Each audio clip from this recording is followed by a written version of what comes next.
I'm really glad to be here, so thank you so much for your warm welcome and very kind introduction. I too am going to talk about the cuts in a moment, but I was asked to say a few words in reflection really about my new life at Westminster, so I thought I'd share a little bit of that with you first before getting back to the rather grim subject of the cuts. Yes, trying to think back to my solicitor. It's a very funny play, I suppose, how I would sum it up. And that was kind of encapsulated when I first arrived there, and I was, hoping to find an office, for example, or a computer, or something useful. And far from that being the case, instead I was presented with my huge ribbons to hang my sword on, and that kind of summed up the whole place, really. That it's in another century, and it's quite quaint, but it's not really further than the 21st century. And so it feels like, from the moment I've been there, I've been kind of trying to fight against a system that seems to be set up expressly to make life difficult, particularly for backbench MPs, and especially for backbench MPs that don't have a whip and therefore aren't on the inside track of the information. And just to give a little example about that, I guess, I hadn't realised how much power the Speaker has. I didn't realise that the Speaker can choose which amendments he puts to the vote.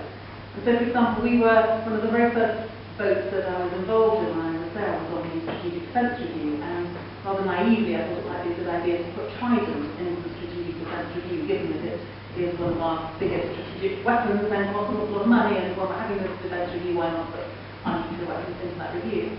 So I put an amendment down to that effect, and there were 3 amendments on the order paper. I remember it very clearly, and we had amendment number 1, which went through, amendment number 2 went through, or just about to mine.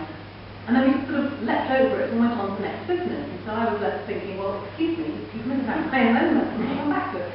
And I had no idea that the Speaker can just choose which ones he wants to put to the vote. It seems to me an extraordinarily undemocratic way of proceeding, given that it was in order and everything else. And that was my first introduction to the way the place works. And then when it came to looking at the issue of amendments more broadly, I was noticing that my colleagues put an awful lot of things into the same amendment, perhaps because they know their chances of getting an amendment aren't getting chosen to be put to the vote aren't very high, and so they stick everything into the same amendment on the grounds that they've got a better chance than getting taken. But it means that as when you're then presented with the dilemma that this one amendment, for example, says that we love nuclear power and we hate economic cuts, financial cuts. And so that's really difficult, because I don't like nuclear power either, but I don't like the cuts. So what I would really like to do is to take that amendment in 2 parts. First, the vote, and then you come to the second.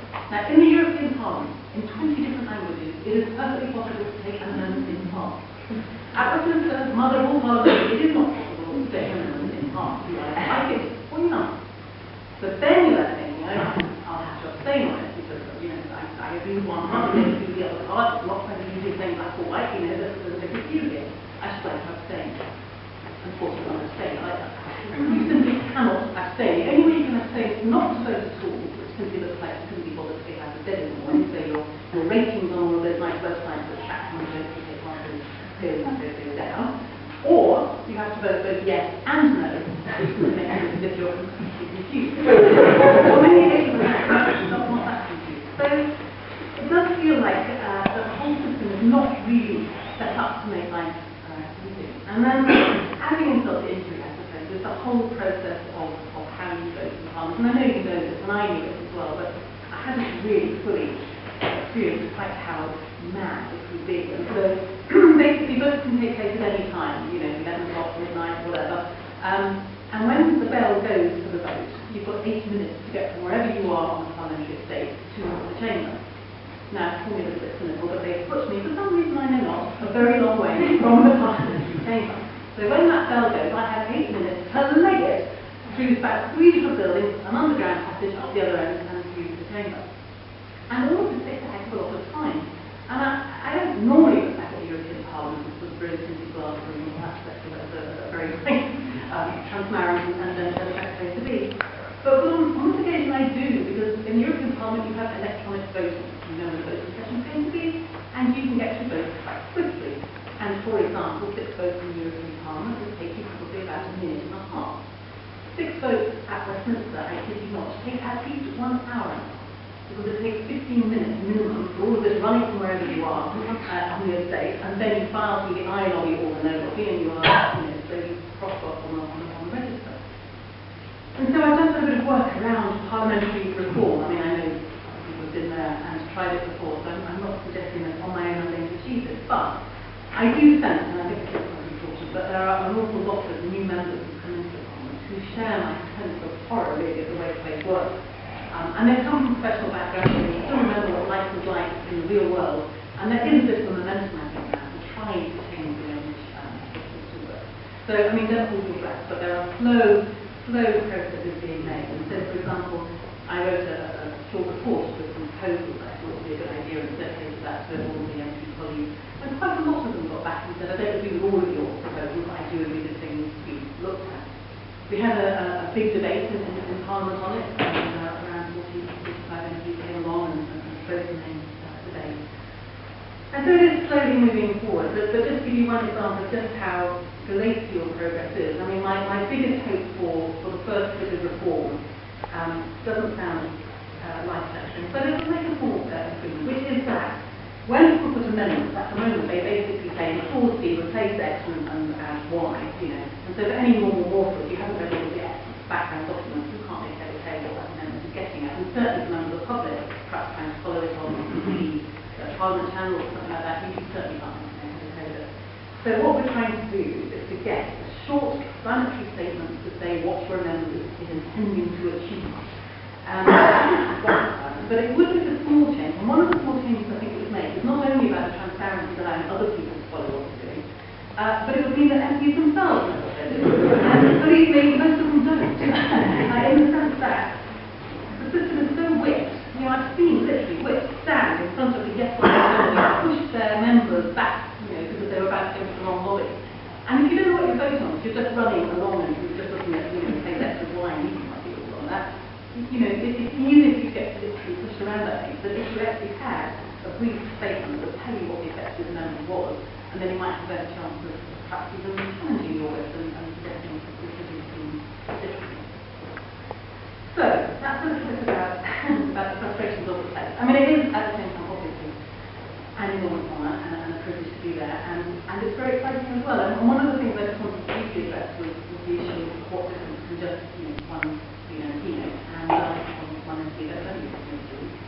And I suppose what I have been quite cheered by is that it wasn't like Oxfordshire County Council when I was below council on Oxfordshire County Council for several years, and at that point nobody from any other political party was ever even second my motion, so I couldn't even get anything to do with order paper. Even if they agreed with what I was saying, they just didn't want to sort of allow me to be part of the mechanics of the council. Westminster is quite different, and one of the first things that I did actually was to work quite closely with Douglas Carswell, who is a very right-wing Tory, so that's very unusual. But one of the things we were working on was around this referendum on AB. And what we were trying to do was to broaden the question that will be put to people in May. So instead of the question being, do you want a really horrible system or one that's very, very slightly less horrible, and say to vote for AB, you know, do you want a genuinely proportional system? That is the question we want to get onto that order. And so we worked together on an amendment which nonetheless it was there on the ordinance which allowed us to have debate about trying to widen the choice being put to people. And I think that's, in a sense, what Greens can do. Obviously there are very few votes that will won or lost by my one vote. I can't suggest otherwise. But I do think by Greens being there, different issues can be put onto the political agenda, can be raised up the political agenda, we can put pressure on the other parties to deliver on their existing pledges, to embarrass them into keeping to what they've said, and so forth. And so, for example, one of the major issues that almost nobody in Parliament is raising is around the nuclear issue, either nuclear power or nuclear weapons. The Lib Dems are causing a coalition with the Conservatives that means that they can't speak out about this issue. Labour doesn't need very much, and therefore the whole issue of trying to be part of the strategic review, the fact that if you're looking to save some money in the coming years and saving 100 billion over the next 30 years by not replacing charges might be something you want to consider. And that whole issue around nuclear weapons simply, isn't on the agenda, but the Greens are putting it there, and I think that's really important. The same with nuclear power. I mean, my own view about nuclear power is that this is an utter distraction from where we need to put in our resources in the short time we have really to try to get ourselves off the collision course we're on with climate change, to get our emissions down. And irrespective of all the safety issues and all the many other issues that voting against nuclear power. And then my bottom line is simply that it won't get to where we need to be quick enough. There are much faster ways of getting our emissions down and keeping the lights on than investing in nuclear, which is a very long time to come on screen. But again, that full debate isn't there unless it means that look at that. Things like withdrawal of troops from Afghanistan as quickly as possible. When we did have a debate on Afghanistan, it was, again, a number that I put saying that we have to withdraw troops as soon as possible. It was there on the order book, but at least to enable the debate. So it is about trying to sort of push those kinds of issues forward. It's about using the other mechanisms that we have around parliamentary questions.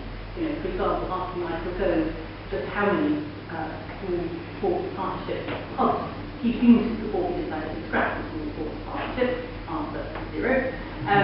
These kinds of things could be quite useful to try to extract. So I think that by having Greens in Parliament and Greens in councils, even if there's only just 1 or 2, 3 or 4, it does mean that you've got a wider range of issues being discussed there, a wider range of issues being on the political agenda. It does mean that environment is much higher up the political agenda. It does mean that parties can get away with much less, I think.